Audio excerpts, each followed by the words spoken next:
Knick of Time Show. Go check out that show. It's a great show. It's a great show. New York, New York, big city of dreams. New York, New York, big city of dreams.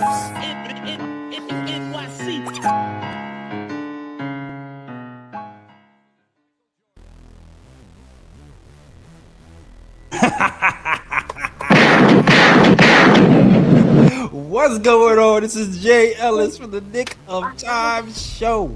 Here to give you that Knicks talk just in the nick of time. And guess what, guys? The Knicks just won again. And we blew out the Nuggets again. 142-103. Josh Hart gave you 18 points. Cat with another double-double, leading the league in double-doubles. 17 points, 13 rebounds. Mitch in 14 minutes gave you 13 points. Shemet had 10 points. Brunson had 9 points and 15 assists. That's right, back-to-back 15 assist game. And our guy, the player of the game for me and Knicks Nation, OG Anunoby, gives you 34 points, 7 rebounds, 5 assists, hits 6 of 11 for 3, and gives you 4 steals. The Knicks were down 11-2 in the first quarter and came back, holding the number one offense to just 20% from 3. We gonna talk about it all. The good, the bad, the ugly. There is not really that much ugly to talk about. It's really not. It was BTA all over again. And don't look now. In the middle of the gauntlet, the Knicks are now 3-1. So let's talk about it, damn it. Before we do, I'm going to introduce you to my girl. It is RXAAU coach. B the motivator. What's good, B? You know I love me a BTA win. One of my favorite wins when we get BTA. A lot of ownership talk this year, so it's nice to say we own the Nuggets. We own them. We are 7-1 in the Brunson era against Jokic. So it's a nice win. This is a great team. I know they dealt with some injuries throughout the season, but they were at full strength to start the game. And it was good to see us play well against a team like that. Absolutely. And I want to start off by talking about the game plan, because I don't know if we get where we are without the game plan. And the game plan today was simple. Jokic is not a stout defender.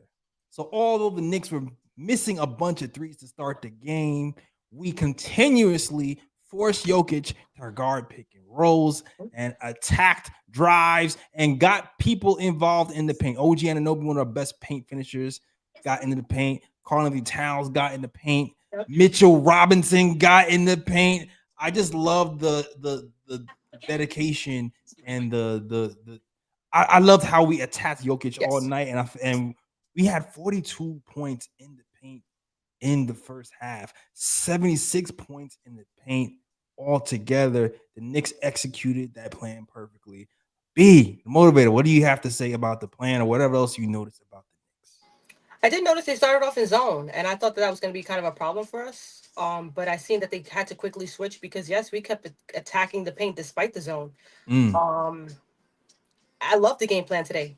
Jokic is, yes, one of the best players in the league, but he's also known as one of the worst defenders in the league. Yes. And it's not just a narrative. It's clear as day because we took complete advantage. I seen that there was times where Jokic can't even guard our bigs. He can't guard Cat or Mitch. That's why he doesn't play them. And we take advantage of situations like that. And I'm glad that we did because Mitch had a great game today, 13 points. Typically, Mitch is he never really sees double figures. And if he does, it's usually against centers who are non-factor or bad defensively. So again, I'm glad that we took advantage of that. I'm glad that Towns also attacked. He did shoot the ball finally. At the last game, he didn't really shoot the 3 ball, but he actually shot it today. But he didn't need to because he attacked the paint and got to the free throw line a lot. The whistle was working for him today, so I like that. I just like the fact that, yes, you got to take advantage. I think that's our biggest issue in the games that we did lose today. We didn't play our game. We played more of their game. And today we played our game today. And you have to also, while playing your game, see who you're up against. And right now we're up against one of the worst centers. And you got to take advantage of that. Yeah. Defensively, one of the worst centers defensively, excuse me. No. Listen, I know what you meant. And listen, 21st in defense for the Denver Nuggets does not really look like a championship team with that type of defense. On the other hand, though, the Knicks looking pretty good defensively. Oof. Where we at now, Jay? Where we at now? Where now? I'm looking right now. I'm gonna check real quick. Knicks right now, top 7 in the league in defense. Top and we 3. We can reach 5, right? You said we could reach. Yes. Top 3 in league in offense, and like B said, we can reach 5 because it's percentage points from. We can reach 3. Realistically, we can reach 3 because right now the Knicks are 111.7 points per game when it comes to defensive rating. That's 111.9 points per game when it comes to defensive rating. That's 7th. The Boston Celtics are 6th, and they're 111.7 percentage points per game. Ooh. Also, the Houston Rockets are 5th, and they're also 111 points, 0.6. And the San Antonio Spurs are at 110 points a game. So we can realistically get to 4 okay. and be a top 3 team offensively. That sounds like championship numbers to me, Jay. That sounds like championship numbers. This whole stretch, this whole 20-game stretch, where we've been putting that BTA on teams, I'm thinking championship. This is looking more and more like a championship team. And I want to talk about Mitch because you mentioned Mitch earlier. Please. 13 points, 14 minutes. We just have this team's number. Yeah. They're a bad matchup for us. We beat them 7-1 over the last how many years? Since the Jalen Brunson era, we're 7-1 against Jokic. Yep. Yeah. Since the Jalen Brunson era. And the thing I liked about this team is like we kept looking for Mitch for lobs. And we kept getting dimed from OG and Anunoby. We haven't really seen Mitch get involved like this offensively all year. And this is one of Mitch's best games. Is on top of the offensive rebounding, because we also put that BTA when it came to the offensive rebound. Yes. 10 rebounds in the first half. So great game, great offensive game plan by Mitch and by Mike Brown. Yes. I actually haven't seen a quarter where we got Mitch 3 lobs. It was 3 lobs in the first quarter. And I always say basketball 101, if your big is going to hustle and run, you got to feed him. And Mitch was hustling. He was playing great defense against Jokic. And I made a hot take on there, but I think a lot of people seem to agree, especially Knicks fans mostly. When Mitch plays against MVP centers, for example, Joel Embiid and Jokic, he looks just as great as the MVP centers. Right. And it's typically his impact. I know numbers don't kind of give him the same what Joel and Jokic would give you, especially offensively, but it's the impact that he brings to the game. As soon as there were substitutions and he came in, the tempo switched immediately. And it's typically because, yes, his rebounding. We can't talk about it enough. I know we talk about it just as much as Karl Towns, and it's so yawning because they do it so much and so efficiently that it's like, oh, another game but it's like that's the big reason why the big turnarounds happen and the comebacks come and the runs happen is because they come in and they affect the board so tremendously. So I'm glad that we finally are now rewarding him with the lobs and the finishes, because not only did he get the lobs, but he did hit his free throw today. I believe he went to the line. He hit the free throw today. When he gets the free throws going, and I think he also got a nice little finish at the basket. It's just nice to see us get him involved into the game because he does impact it. He played Jokic very well. He does play Jokic very well. He did play very well defensively, and he also, had some great rebounds. So it's nice to see Mitch with the 13 points included. Absolutely. And also, I want to talk about Cat because that big man tandem has been working. We've seen actually them play the double big lineup today. Yes. Maybe it was partially because Cat got into a little bit of foul trouble. But this is one of those Cat games where I'm just like, I'm loving it again. He's back offensively. Me and you specifically, we've talked about the body control with Cat and how he doesn't control his body, and he seems like he doesn't know how to post up. Today is not the case. Body control on point. I feel like he's bumping people before he goes to the hole, creating that space with his body, but doing it just enough where he's not getting the foul. He's not using the arm hook anymore. We haven't even seen the arm hook called in like a week and a half. And he's playing with force, dunking on people, straight line driving, and giving you the occasional 3. I feel like Cat is turning into a 2-way player all of a sudden. It's a little nuts. A little bit nuts. I'm seeing him shuffle those puppies against Jokic. I'm like, okay, Cat. Yes. It's a nice steal today, too. Nice steal. Yes. And a nice steal today, too. So it's like, I don't know. What do you think? Because when I see Cat and Jokic, it makes me think more championship. Because if the Denver Nuggets can win with Jokic being the worst defensive center I've seen, and Cat to me right now, he's not a defensive juggernaut, but he's having like one of his best defensive seasons. Yeah. I feel like it's a championship. I feel like we have a championship recipe ready to go. What do you think? I think that's a key part of the formula. I said I had that hot take when me and Lee went back and forth a couple weeks ago on the chat about if Murray and Jokic could win a championship, I don't see how Brunson and Cat can't. Yes, defense wins championships, but that's again why we brought in OG and Mikal. It's not like we lack defense across the board. We lack defense with our two stars, yes, but not when our two stars give this amount of effort. So if we're going to get effort from them defensively, no, you're not going to get crazy statistically defensive stats from them. It's just not their game. But if you're going to get effort from them, you're going to win big games, and you could win a championship, absolutely. Because we did see again another game from Towns where Towns played his game. I think he again broken record with that, but he took advantage of his mismatch. There was no way that Jokic could have guarded him. But I like the fact that when he was double teamed, there was a few. I don't know if you realized he was double teamed a few times, and he didn't rush it. He didn't throw it up or look for the foul. He went over, waited, pump faked a little bit, and then finished off at the rim. And I also like how he's been getting offensive rebounds and then finishing on the glass after he getting the offensive rebound as well. That's something that's very underrated from him recently too. I just love Towns' game. That's why it was hard for me to give up on him. He's such a talented player. And I think a lot of it was mental. And I think we talked about that over the course of the things. I think it was just mental. It's hard for someone to lock in fully when you have the world against you. On top of that, you're going through possibly not knowing if you're going to continuously play the rest of the season with this team. So sometimes kind of like, then why bother? And then not a lot of people had his back. So I like to see that.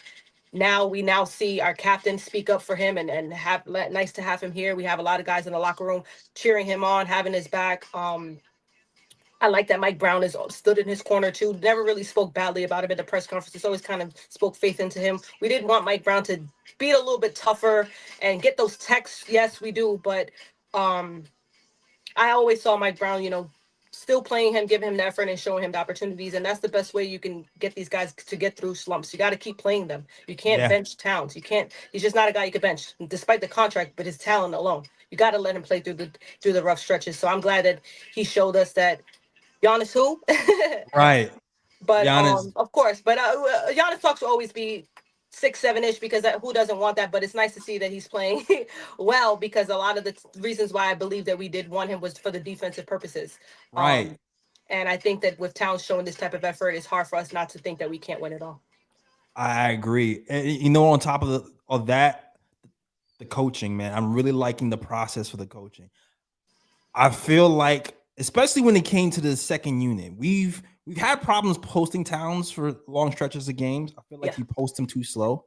But it seems like we've kind of worked on certain things to get him the ball a little bit faster. So instead of the point guard just dribbling it up and trying to give Towns the entry pass right away, I've noticed we starting to like swing it to the corner, and the corner gives it, and the corner guy passes it directly to Town to kind of get the ball in a different angle. I noticed they've kind of done that a few times in a row in the second quarter when we started to make our comeback, and I think it works out for us. Because one of the big problems we had was just wasting like 18 seconds trying to get Towns the ball in the post, trying to have him take advantage of his mismatches. And I just like the fact that we got into our sets faster with Towns in the post. Now I feel like we're going to away from that in the third and fourth quarter, but by that time it didn't matter because OG and Anunoby already took over the game. OG, can we get into him, please? Yes, please get into OG. To end that monologue with Towns and Mitch, that's why, again, I'm glad that we're keeping Mitch out of the back-to-backs and we're saving him for the postseason because, again, that's a lineup that I would love to see us start depending on the matchup. I would love to see the double big lineup and Mitch just boost up to about 20-25 minutes. I agree, especially with certain matchups, especially against the Cavs. Especially against the Cavs, and listen, depending on who we're playing, if Josh Hart's not playing well, if maybe we throw in Shamet, maybe we throw in the double big, maybe we throw Diawara, maybe. But I would like to. Yeah, the only danger is if both bigs get into foul trouble, then we're in trouble. But True. especially for the Cavs, especially, I think we got to go double big. Shoot, maybe even the Pistons, man. I mean, yeah, Maybe because they start Duran, and who else did they start? They don't start Stewart, do they? they don't start Stewart. I mean, it might be bad for They make us. Thompson play the. Yeah, They it's do kind of like us with OG, right? With right with Thompson over there. It depends. It really depends on Josh Hart in that yeah, series. we got to see. Yeah, we got to see. But You gotta definitely against see. the Cavs, I would like to see the double big lineup, and I just would like to see them line up more in general, not even just necessarily starting. But again, I don't know the numbers with it because we barely do see it, but I feel like when we do, it works very well. It's worked a lot this season from the eye. I don't know the Right. numbers. Nah, I agree. And I guess in that situation, maybe you take Kyle Towns out a little earlier, then put in Josh Hart or something, so Towns could lead the second unit. Maybe something like that when it comes to Yeah. certain teams. But I agree with you. I want to see more double big lineup. I actually want to see Mitch play a little bit more, have him being ramped up to like 20 to 25 minutes a game. Especially he's going to give you offensive rebounding games like he did today when he had like 4 offensive rebounds in what 13, 14 minutes. I'll take But he that. only played 14 minutes. Yeah, yeah. Yeah. I'm gonna There's take that. centers who play 25 minutes and only get 5 rebounds, 30 minutes and only get like, Exactly. call Exactly. JJJ. Well, well, yeah, but We won't talk about it. We won't talk about it. yeah, we talking about, but we want to talk about OG Anunoby real quick Yes, please. Yeah. because what did you think of his game? I feel like this is one of his best games of the season. I think of I his career. I wouldn't even say the season. Yeah, I mean he did have a 40 pointer, but when it comes to two-way play, this is the epitome of a two-way play masterpiece. He's hitting Yes. threes, he's getting to the hole, he's Yes, Pinto. and he's guarding not only just winged players, but he's tasked with guarding Jokic, a guy who kills every matchup he usually has. And he's forcing turnovers and getting into the fast break, frustrating one of the best offensive juggernauts in the NBA. Yes. So yeah. And it's hard to say that he did the best job because Joker still had 38 points. But I always preach good defense, better offense. Jokic is that's why he's I believe a 3-time MVP. Did he win 3 MVPs? Yeah, I think it's 3. That's I why he's got three-time double check. MVP. Yeah, that's why he won multiple MVPs until you get the exact number. He's just offensively very gifted, and a lot of his points come effortlessly despite the defense. So, but still 4 steals. So shout out to how we played Jokic in general because I think Mitch did a great job on him. I think Towns when he had to do the possession he played well. Even I do give Hart a lot of slack. There was a possession or two where he played Jokic decently.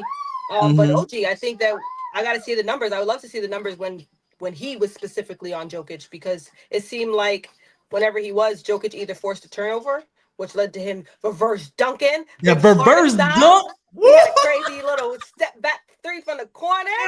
We Woo! had, but I did say that I made a joke not a joke. I made a harsh take last season where I said I really wouldn't like to see OG shoot 13 3-pointers. But Jay, I told you, I said 13. I didn't say He 11. he I heard didn't you. say He 11, heard though. He you. can shoot 11 11 3. threes. And how But much did he hit? 6? he hit 6, and that's Yeah. why I don't mind it. I don't mind if you're hot, if the hottest hand you feed it. And I'm glad that we kept doing that today. The hand was very hot and we didn't stop feeding it. I don't like how we started off the game. Started off Mm-hmm. very slow, and I think that we were working through the wrong guys. I kind of tweeted that, and I just want to repeat it very quickly. I hated that we started the game off offensively with Hart, Bridges, and Jalen Brunson. That's not going to win the championship, unfortunately. What will is when you get talented OG into the offense first. You got to get those guys going first. Because Jalen Brunson, despite the offensive struggles, and we'll get into him, he's going to be Jalen Brunson, and he will hit clutch buckets. He will get his shot in eventually. Nobody's to ever worry about him offensively, despite the struggles. Guys that you do have to worry about that if they don't get touches and if they're not consistent is Towns and OG. If you don't get those guys going, it's going to be hard for us to win games, let alone series. And I made a hot take, and I stand on it. If OG plays like this, I believe Knicks in 4, Knicks in 5. It's going to be hard for teams to, if he averages 20 plus in a series, it's going to be hard for anybody to knock us. On top of that, with Towns getting double doubles, Jalen Brunson facilitating, Mitch coming in off the bench, doing what he does, Hart and Mikal getting in and how they get in. This team is going to be very difficult to beat, but it has to start with, yes, OG and Towns, and it was nice to see them set the tempo. I think it's one of his best in his career, because yes, he did have a 40-point game, and I remember that one. That was a great game. But this is one of his best, because not only did he show offensively, he got a couple rebounds, he facilitated the ball. Very rare that we see OG pass the ball very well.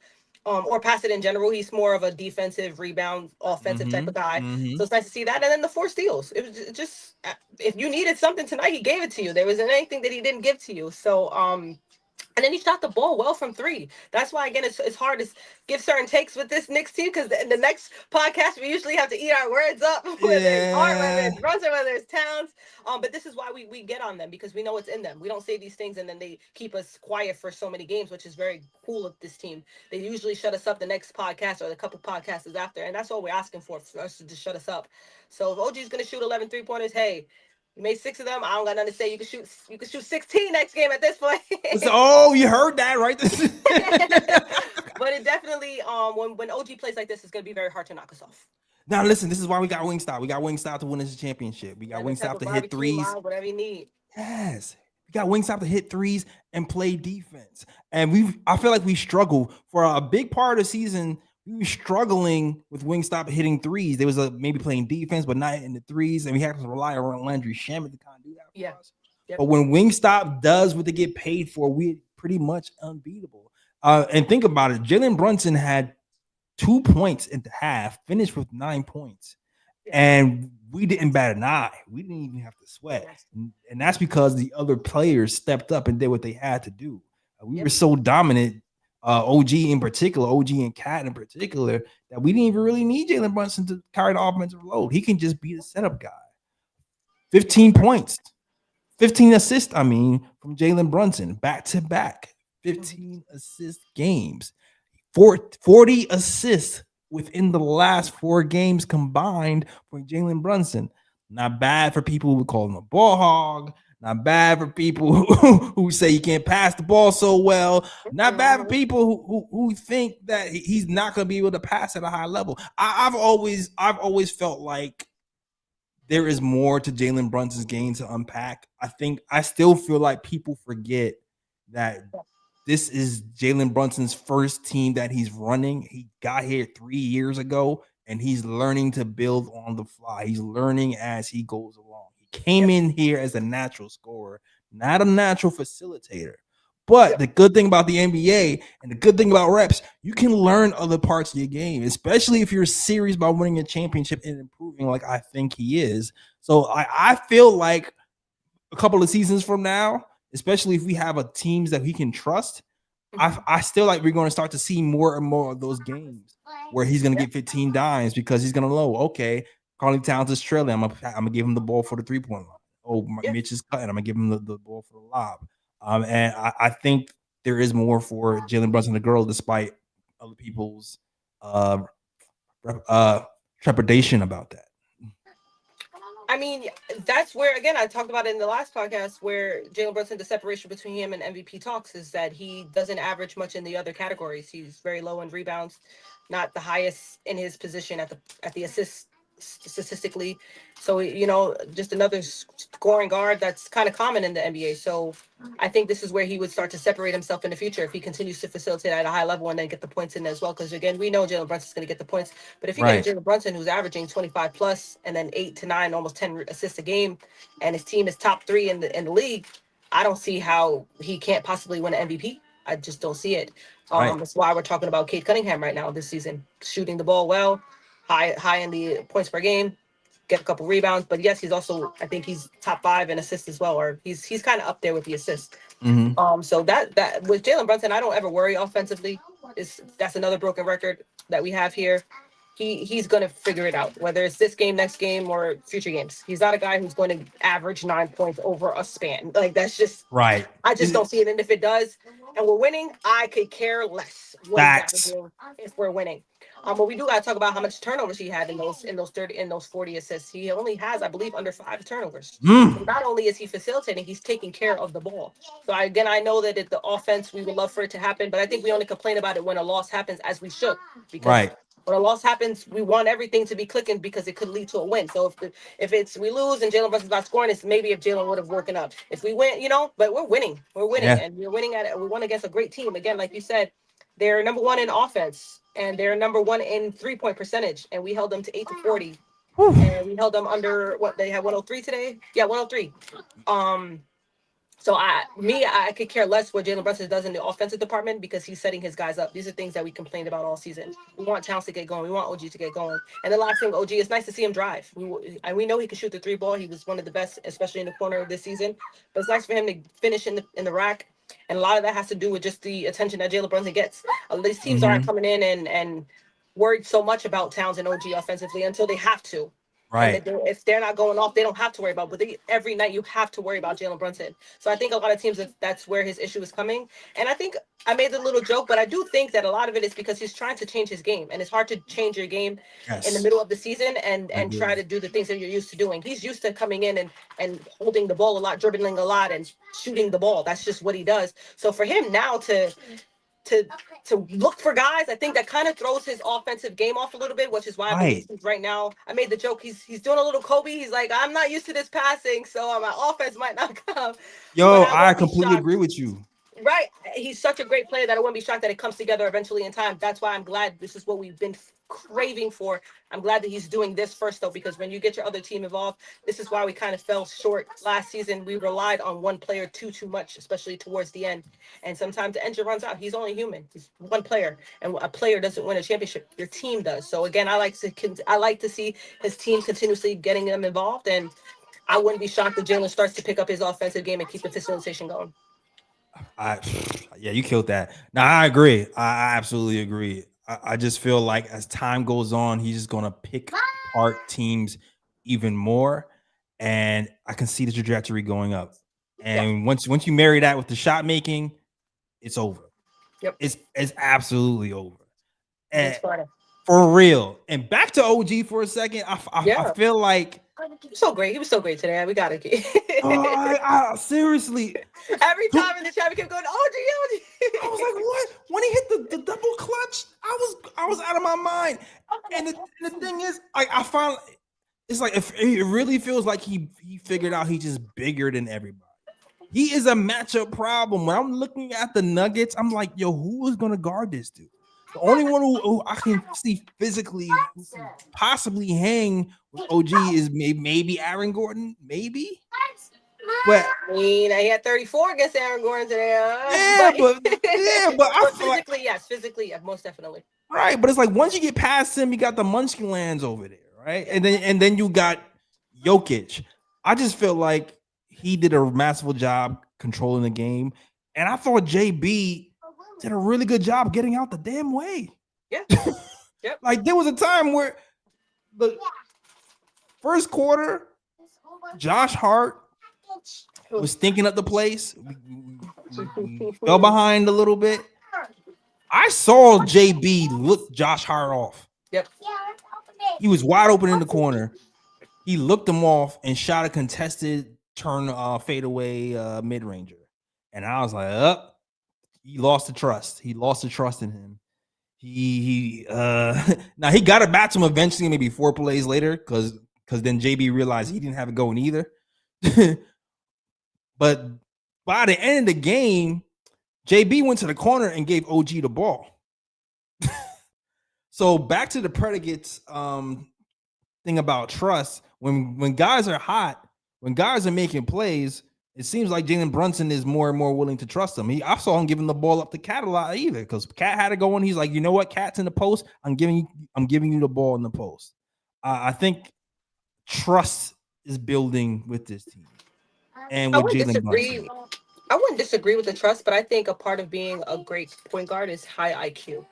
Mm-hmm. But that falls into trust, so it kind of coincides with one another.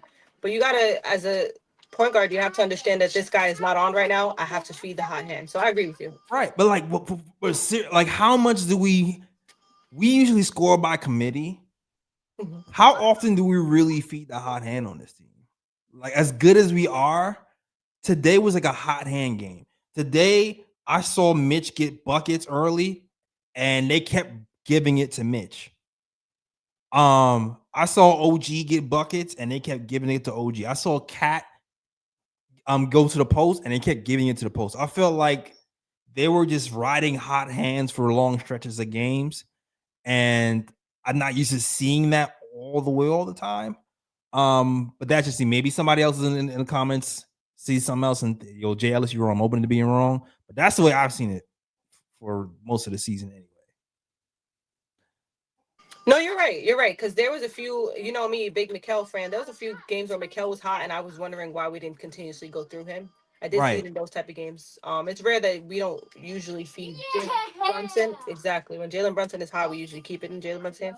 But you're right. You're right. I actually, now that you say that, I can see where you're coming from. Because especially Towns too. There was a game where Towns, I think he could have had like 50 that one game, and we didn't keep looking for him. Like, weird. Yeah. Exactly. And it's like we just made it. I feel like we made more of an effort. It's like, all right, Towns has it going. Here's the ball. Like, we don't do that. So I'm glad to see that we're doing that today. I feel like a lot of the good teams just keep milking a play when it's working. Yeah. Anything else you want to mention? I feel like we didn't touch on Shamit. We gotta talk about the bench. I mean, the bench did kind of outplay the other bench. I mean, everybody on the team scored. Yeah. So we can pick your poison. What bench player do you want to talk about? We can talk about them all.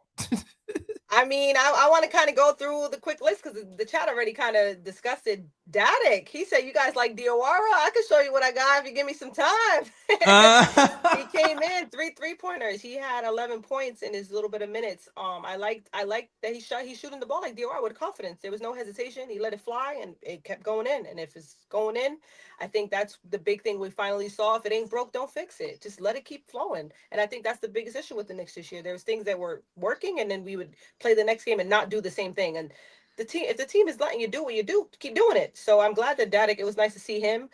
We had Shohan with 3 steals. Came in, all these guys played about just 7 to 8 minutes, maybe 9 the most. 3 steals in 9 minutes is crazy. 11 points in 9 minutes, 3 threes in 9 minutes is crazy. Tyler Kolek, I know that's my man, Prezzi's favorite boy. Yeah, he had 8 assists in 9 minutes. He came in and just facilitated out his. And it goes back to Lee's take last podcast. We have the best bench in the league. It's very deep. You have a guy who would come in and get you 8 assists in 9 minutes. I believe he had 0 turnovers. 8 assists and 0 turnovers. It's crazy. Clarkson still showing that, you know, if he gets some minutes, he can score 7 points in 7 minutes. Shamit, not much to really say. He came in, he hit his threes, and he had to hit the bench because it was a blowout anyway. But he did his job. Came in, did his job real quick. But it's nice to see our guys who don't really get the minutes to show out in a game like this. Again, it's still Denver Nuggets. I know that there are a couple guys short, but they've always been the top since Jokic. They have a reigning MVP, multiple-time MVP. They were recent champs in the last couple years. This is not a team that you just win against. And by the way, biggest win in Denver history. No one has beat the Denver Nuggets 30. We beat them by 39. No one has beat the Denver in Denver by 39. We have the biggest. So not only did we do it against the Nets, we did it against Denver. I know the Nets, we didn't get as much credit because it's the Brooklyn Nets, but we got to get the credit for beating Denver by 39. I know Murray was down, and we did discuss that prior to this. It is hard to take certain wins when their injuries occur, but we were handing it to them when Murray was there at some point. We were up by at least 12 or double digits at some point when Murray was on the floor. So it's nice to see guys like this get the time in because we want some of these guys to come alive in the playoff time. We're going to need some of these guys to come alive in the playoff time. So again, it's nice to see Dadik shooting the ball. It looks like the Westchester Nets are working out for him. I see him getting a lot of multiple 20-point, 30-point games over there, shooting the ball well. So it's nice to see it transfer to the NBA. Nice to see Shohan playing defense because we did talk about if we do play the double big, a lot of people might have the iffy about it, but it's nice to see if we were to actually have to play Shohan, he could play some defense. I forgot about that. That's a good point. And it's nice to see that Tyler, even though we got Jose, and a lot of people forgot about Tyler, but our Knicks fans, we never forget. I know Prezi didn't forget about Reddick didn't forget about Tyler. It's nice to see that he's still doing what he does. He can pass the ball very well, and Clarkson will heat up in a second. So I just wanted to just go over that real quick because we're gonna need some of these guys. Foul trouble does happen. God forbid injuries do occur, and it's nice to see these guys to see that if they had to step up, they're capable.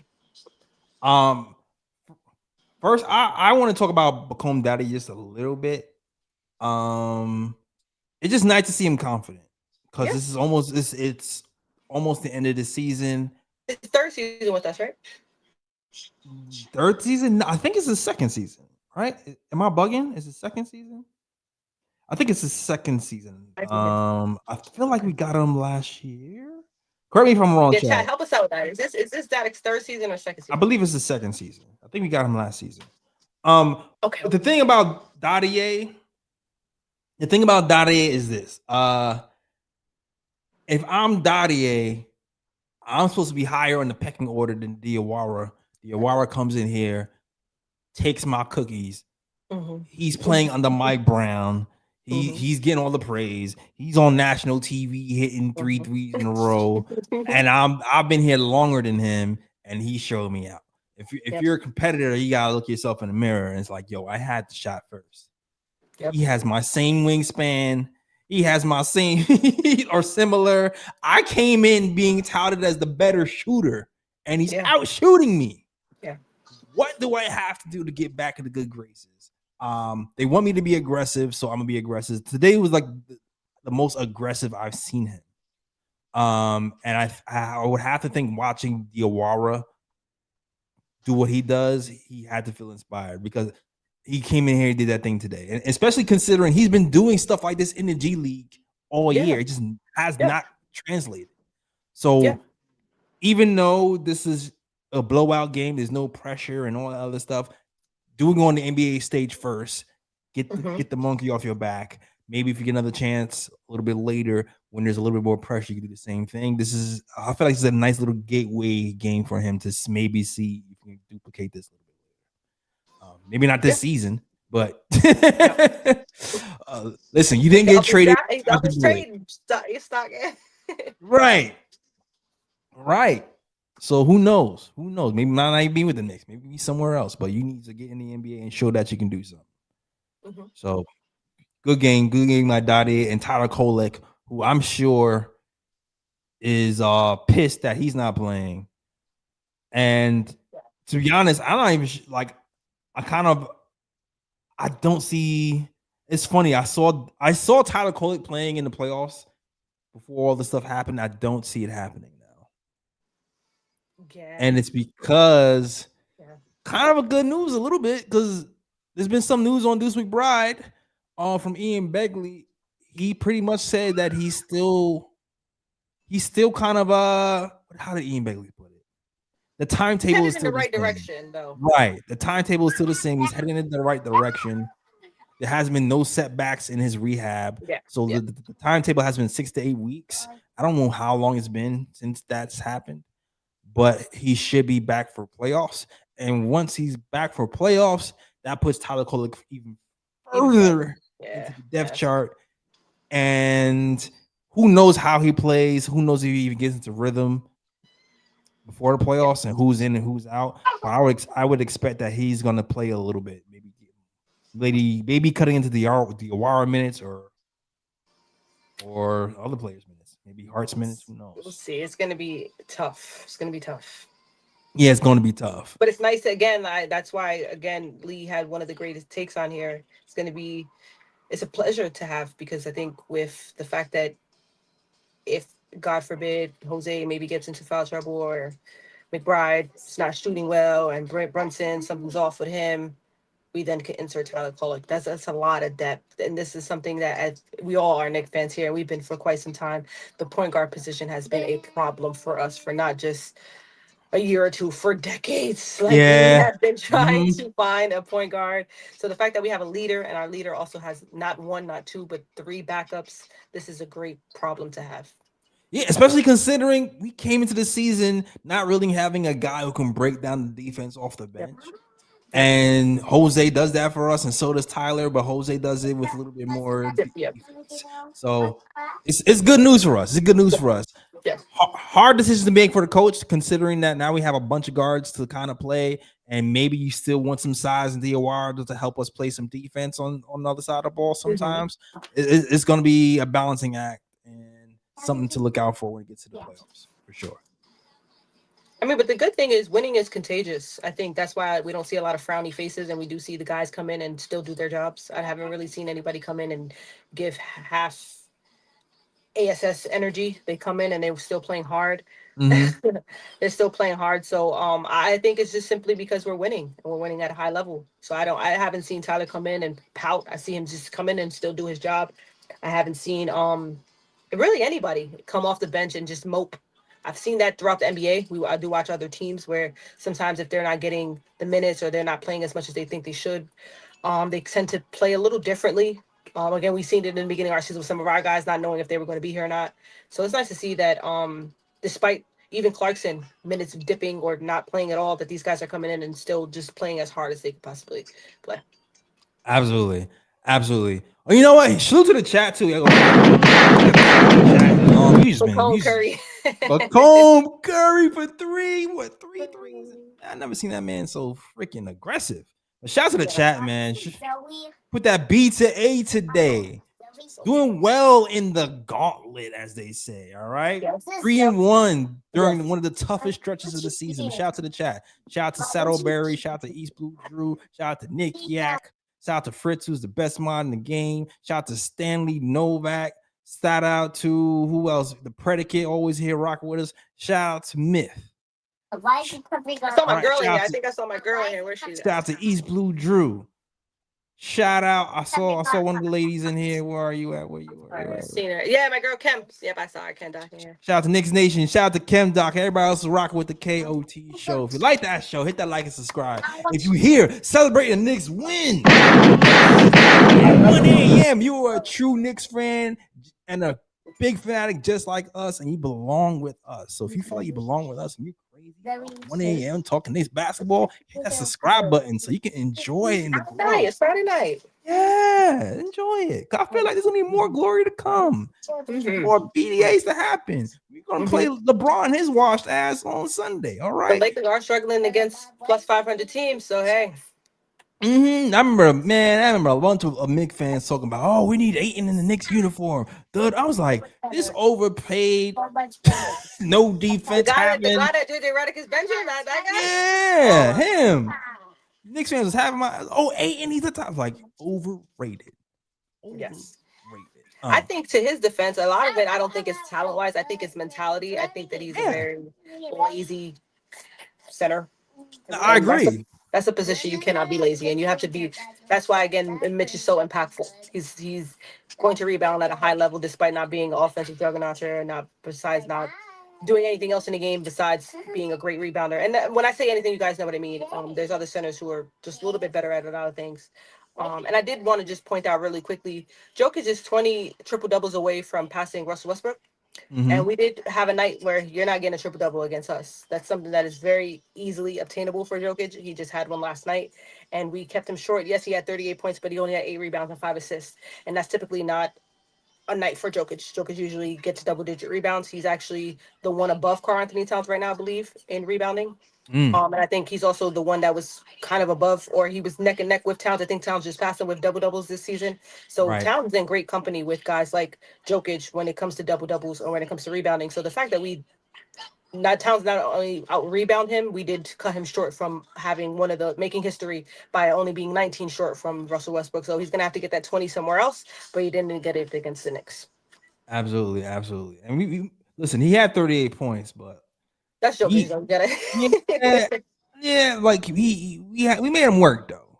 There was no other Denver Nugget though over 15 points, and that's where again I know he's gonna get his 38 points, but Jokic is a problem because he facilitates so much and gets other teammates involved, which is why the Denver Nuggets win a lot. So to keep him to just 5 assists is why nobody else besides him was able to get 15 or more points. I think everybody had 14 or less.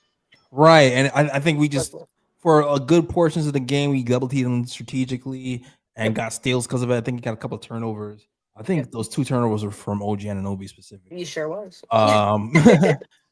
And we kind of forced him into some tough threes. Talking about who you don't want to shoot threes. He's 1 from 7 from 3, 14%. So that definitely helps. And yeah, I think the ways we doubles have been smart because he's definitely cooked us with his passing. Yes, he cooks the whole league with his. Right. I believe he's probably one of the other ones that's top 5 in assists. Right. I feel if not number 1, he might be number 1. Possibly, but I feel like the Knicks after the timeout, the short timeout from Mike Brown. So shout out to That Mike was a Brown great again. timeout, yes. That was Popovich levels of timeout. Okay, Yeah. hold up, wait a minute. 2 minutes in, nah, come back, y'all. I It was don't like it. they got 2 offensive rebounds and points after. It was Yeah, no, call that timeout, blow that whistle, and come talk about it. Yeah. But yeah, I feel like he just did a good job. Coaches did a good job managing the game, and they shut down Jokic and shut down his passing angles. And Knicks just did a good job. They did a good job. Anything else you want to mention for you? No, this was a great game. I mean, just really quickly, you did start to talk about it towards the end, but Mike Brown is doing an amazing job. I know he was on a hot seat for some time, but I think it's very cool at this point. I think we're okay with heading with him into the postseason. I know we were having some talks if he would even make it that far with us, but I think it's safe to say that Mike Brown is here to stay. And I would love to see what he does in his postseason because the way he's mix and matching the lineups, it was something that I was kind of iffy about it throughout the season because it's hard to experiment, but you kind of have to. And we kind of were flippy floppy with it, like should we not? But you have to at this point because we have to figure out who is going to play well against certain people. And that's why, again, I know a lot of people weren't high on it. Why is he not playing against OKC, but he's playing against the Raptors? We have to figure out how to beat East teams and what lineups make more sense against certain teams. So the fact that it might not seem like to us at the time because we're more worried about wins and the standing, but I think we have to worry about matchups against specific teams. And the Raptors at this point will be making the playoffs, and who knows if we possibly will see them. Things happen. So I like the fact that we're taking care of the West. That's nice, but I like that he is trying to figure out how to beat certain teams. And I think he's doing a great job with mixing and matching the lineups. I think he's doing a great job with the injuries. We dealt with a lot this year. I know people used to like to blame Tom Thibodeau because he has that big wreck for the Derrick Rose injury. So that was always his label, kind of, that he injures players. But injuries are part of the game because now we could say this about Mike Brown. Is Mike Brown injuring players? He's not. It's just a part of the game. So I like the way that he's managing injuries. I like the way he's playing certain lineups. I like that he's trusting a lot of the young guys. We might not see them in certain amount of minutes that we would like to see. Everybody keeps saying we got to play BOR more, but we keep talking about how much other people that we have. It's hard to just insert a 51st pick and have him go off completely. So I like that he's just throwing a little dose of him and getting these guys momentum up, getting these guys confidence, keeping it high. I love the way, I know we weren't, I'm still not a big fan of it, but we did finally get a tech. So maybe that gets the ball rolling. Not a big fan of the smiley after everything, but I like that he's just very positive, and that's something that's also kind of contagious to know that your coach has your back despite how the media may feel or even the fan base may feel. So speaking positive about his teammates. So I'm just very curious, and I'm very excited to see the type of things that he does in the postseason. Yeah, Mike Brown, he and I love his timeouts. His timeouts are perfect. Close race. The necessary evil from Mike Brown, man. First of all, I feel like Mike Brown just expands our ceiling. I feel like he's maximizing our talent even more than last season. And I think part of maximizing the talent is experimentation. I remember earlier in the season, one of the first post games we had, I was talking about we lost the game because we were going like 11 deep or 12 deep. Yes, in the early season. Yeah, and I was like, hey guys, remember when we fired Tom Thibodeau for not experimenting? Mm-hmm. This is what it looks like. It looks like losing games that maybe we could win if we went with the same formula that we did last season. But we trying to get further than last season. So if you're trying to get further than last season, you got to try out formulas earlier in the game to see what works and what doesn't work. Which is why when certain people are panicking, I'm just like, it's still too early in the season to panic because we still have to try things out. We changed our strategies like 3 or 4 times throughout the season, offensively and defensively. And we're still tinkering right now. So I feel like we might even tinker a little bit more for these last 20 games. Yeah. Between Sohan coming back, Sohan being here and Deuce McBride coming back, we might see another tinker with another 15 to 10 games. So be prepared for that. But I think Mike Brown offensively has done a great job hitting Brunson off ball, generating wide open threes, wide open catch and shoot threes that we weren't generating last year, getting Karl Anthony Towns to play defense that he wasn't playing last year, getting Mikal Bridges off point of attack the defense and getting him more off ball and on ball. It's just kind of sharing the wealth. incorporating Landry Shamet into somebody who's way more important than he was last season. I feel like Mike Brown, for a lot of people, have done a good job. Yeah. And I think we're in a good spot. I think we're definitely in a good spot to make a real run at a chip. Yeah. All right.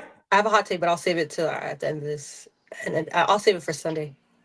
Ooh, okay. Well, stay tuned for Sunday. Speaking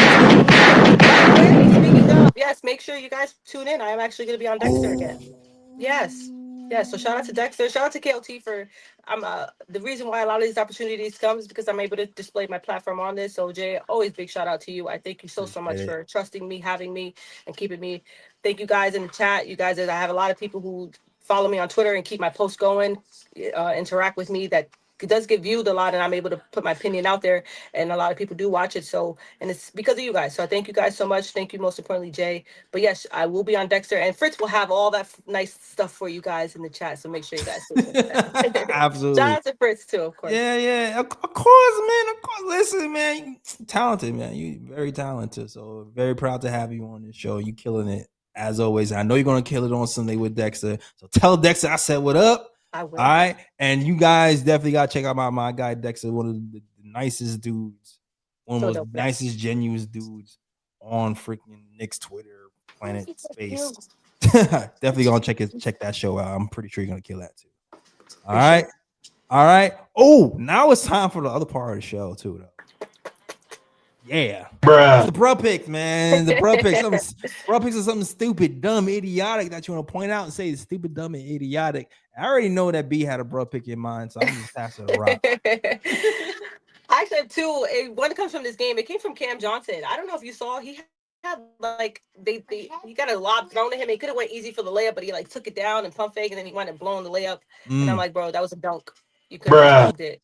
Yeah, too tall for that, bro. Too tall. Can't do that. But my other bro pick, as we discussed, goes to Dylan Brooks. Man, you are having a career year.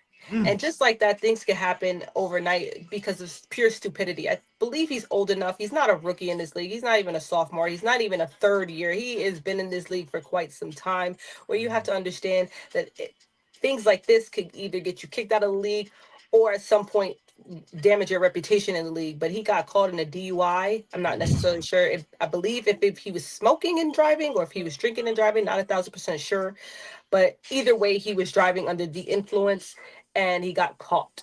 And right now he's injured. So I do understand that, you're out having your fun, but you are a multi-millionaire where you can call an Uber, you can call a driver, you can call anybody to come pick you up and handle your business and not put your life at risk, or even most importantly, other people's lives at risk while driving under the influence. So I think that is pure stupidity, especially, again, can't stress enough, he was having a career year, playing very well for the Suns, and then you could just blow it just like that by just doing something silly. So just brought to him, and I hope that this doesn't do much to him. I hope that he understands, and this was a wake-up call for him. But just like that, you can be out of the league, or you can mess up your career by doing something that you could have just called a Uber, bro. Could have called Uber.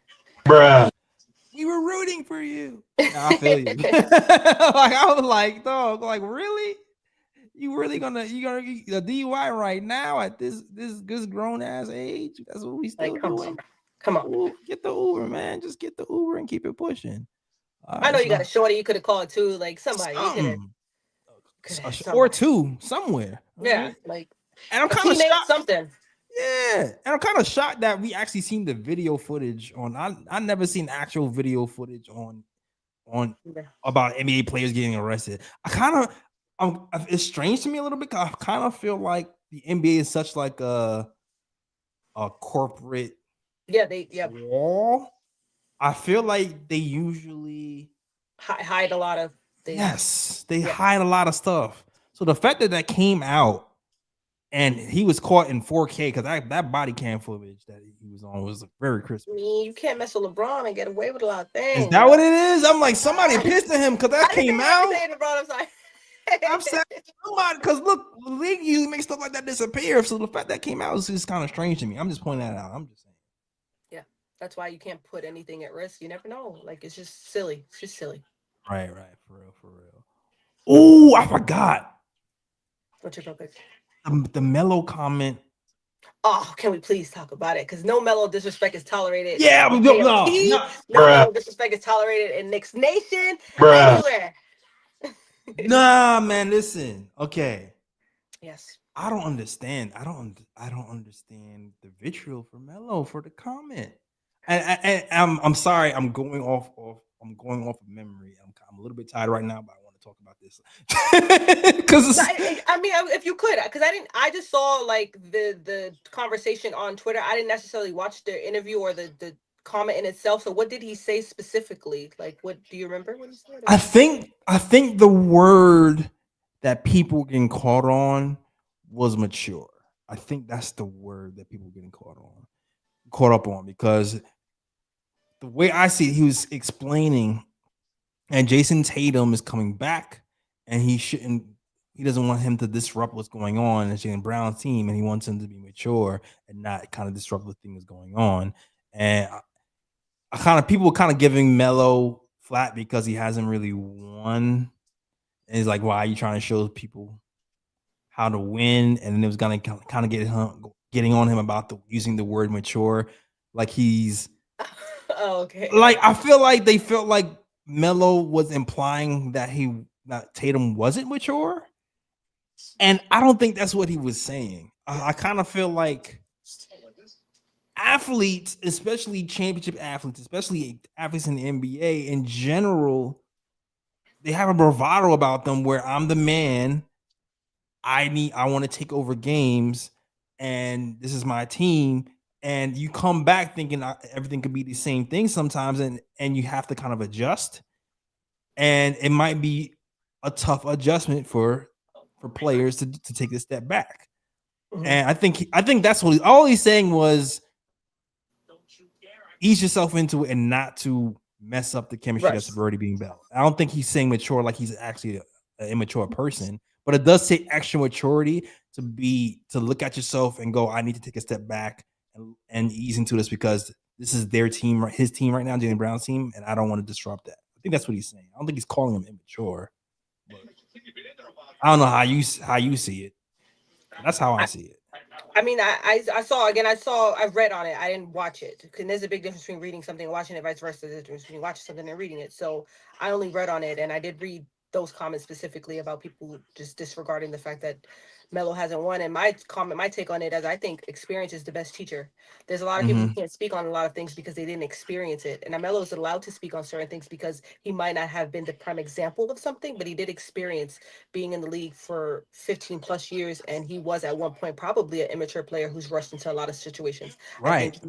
And he's probably trying to imply to him, like, I've been there, I've done this, so maybe this is why this shouldn't occur. So I think that maybe that was his angle. So I agree with you. I think that was more of his angle.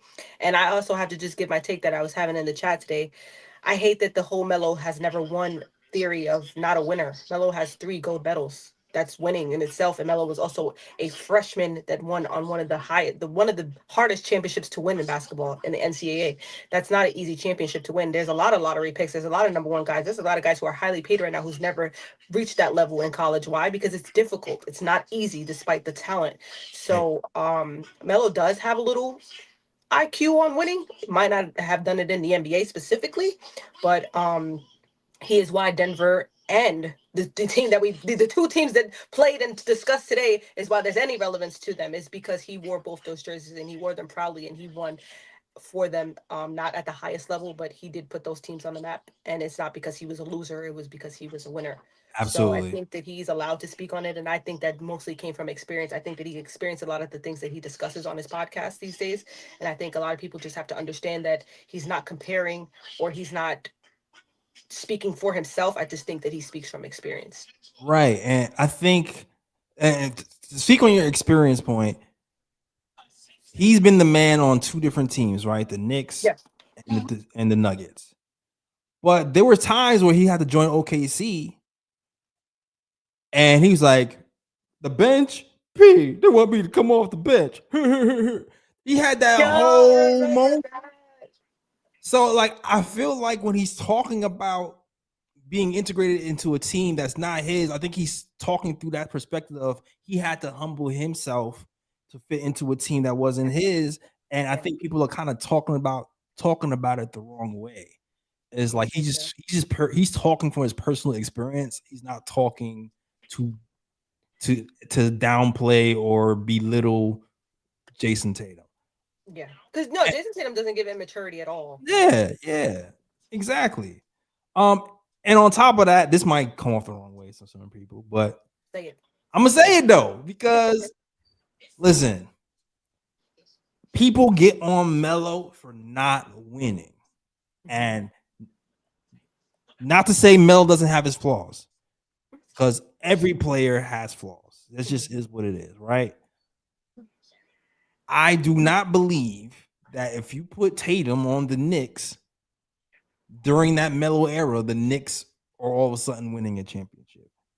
It is not because of Tatum's lack of talent. I think the way the Knicks were built for years wasn't good enough to win the chip. Exactly. Yep.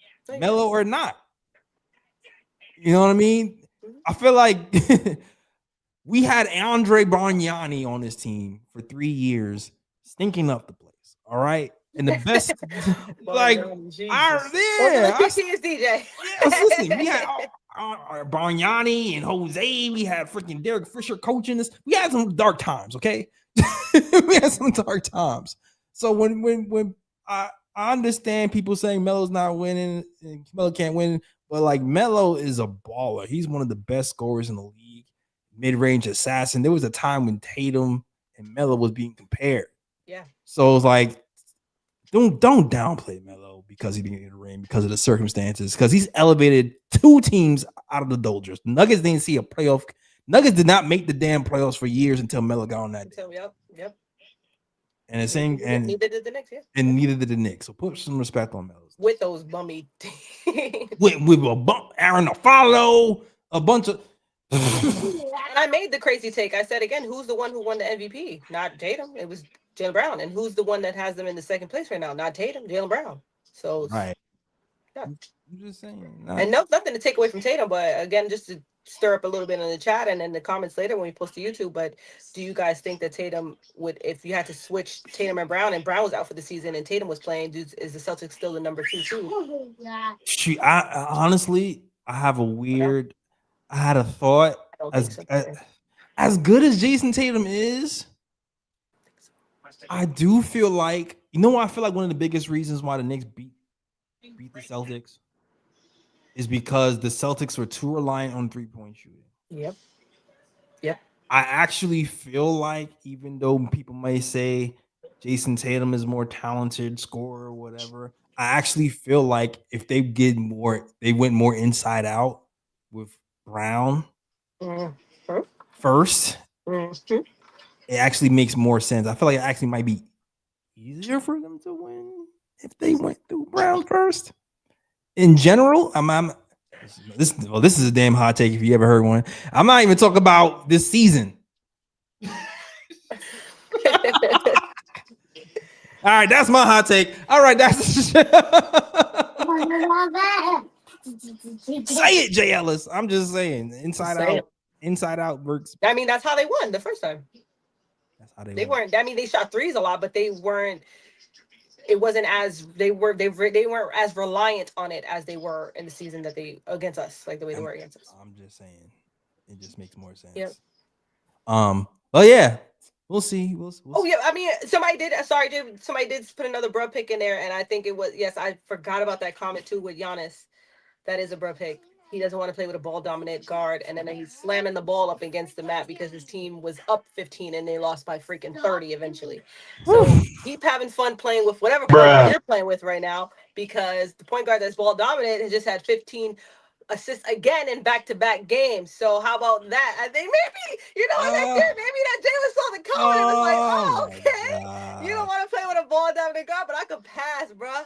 So, but just brought to Giannis, because you had the opportunity, and I know as the Knicks, we would love for him to have played with us. He is one of the best players that has played in the NBA. So when you have the opportunity to have that type of talent on your team, you take it. I only disagree with it throughout the year solely for the fact that I didn't want to break up this specific team. But if it meant the off season or the before the season, we had acquired him, I would have never had a problem with it. I just had a problem with it happening mid season. So again, nothing against Giannis, but Giannis had the opportunity to not only play for the Knicks, but other organizations, high organizations such as the Spurs, such as Miami. A lot of these good teams wanted him, and they had the rosters where if he was acquired, he could have been able to play well. But instead, he decided to stay with the Milwaukee Bucks. So to make comments like this and then be upset that you're now still in that franchise, that is a bruh pick for you, because you are choosing to be miserable. You are choosing to be a loser. And that's the opposite of what Melo was discussing.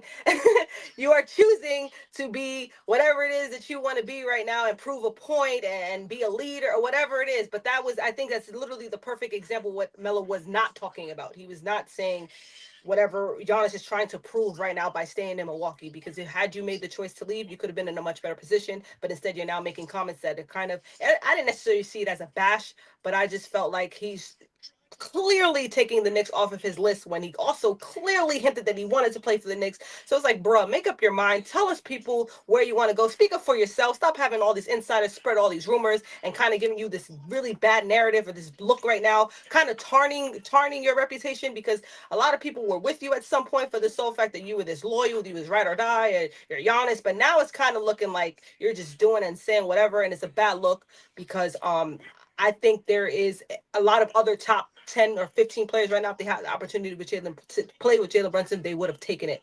So the fact that he doesn't, and he's now disregarding the fact, and I could give him a little bit of credit because he did play with Dame Lillard at some point. It didn't work out, but Dame Lillard and Jalen Brunson are two different players. I can see how their game kind of translate in the same way, but just brought to Giannis, because I think that was really trash of him to say, especially when you also can no longer get traded until the season ends anyway. So why you keep talking about trades and where you want to play and what you want to do? You had that opportunity, you missed it. The train's over. Watch the Knicks win the championship, and when we do, we really do not need you, sir.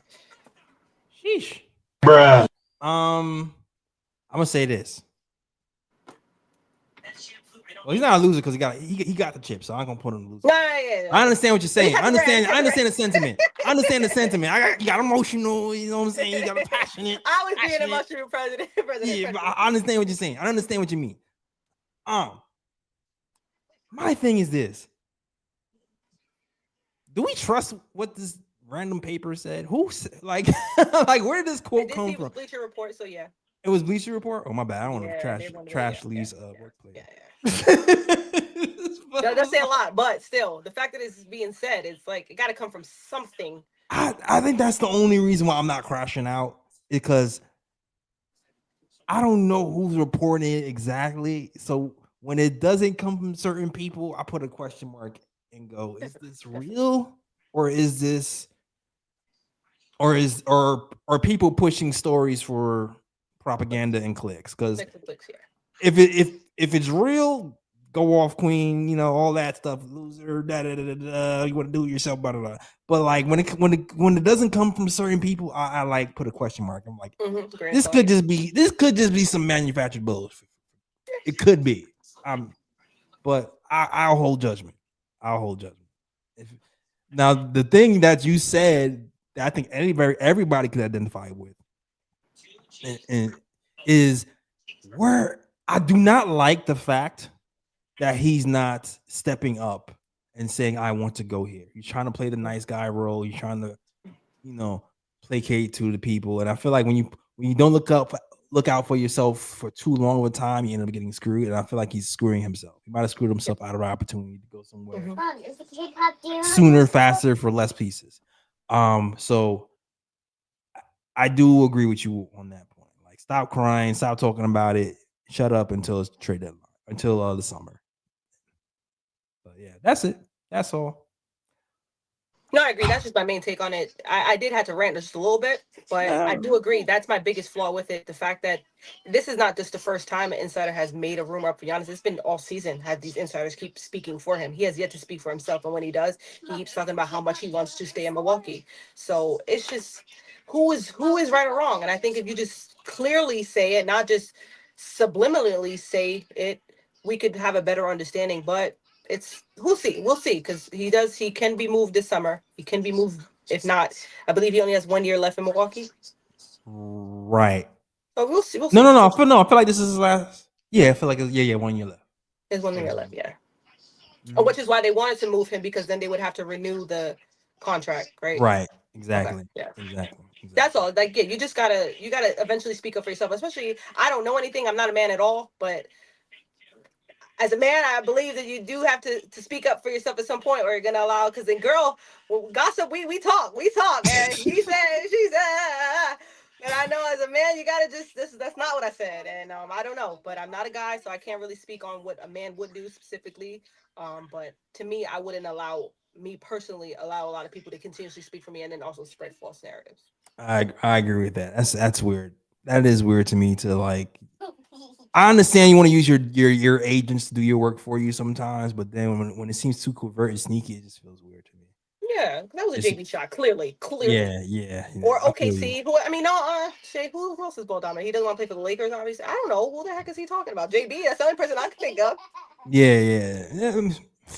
If he's talking about it. Because I was gonna say my point guard had 40 assists in the last 2 years. Mine too, damn it. My point guard. Passing the rock, 9 points, 40 assists in 4 games. Come on, man. JB doing that thing, man. This is going up. Right. This is going up. All right, yo. Yeah. Yo, good show, B. Good Great show. Kobe and Shaq yeah. when it sucks, man. Kobe and Shaq. Let's go. That's right. All right. Get in the post. Get in the post. Give me 30, damn it. Got you. Yes. All right, B. Let them know they can find you. Of course, here, KOT. If you don't see me at KOT, it's on Twitter, Sporty Spice, SPORTYSPICCE. And sometimes I make some guest appearances on Dexter. So, yes, check me out on Sunday. I'll be on Dexter. Check her out on Sunday. She will be on Dexter in studio. Okay. Yes. People in the background, earpiece, all that. Hello. I'll have a mic. Your mic. Let's go. That'll be working. Okay. All right. You can find us at the KOT Show on Twitter, the Knick Of Time Show on Instagram. Let's go. Time Show. Knicks. Jalen. Brunson. That's right. Teach him young. That is the show, guys. Thank you guys for watching. And got an early one after a late one. Sunday. Yep. For real. Yeah. Shout out the Worldwide West. Everywhere we go, we leave a worldwide mess. Mercer here in these Knick streets. That's the show. We out of here. Peace. New York, big city of dreams. New York, big city of dreams. NYC.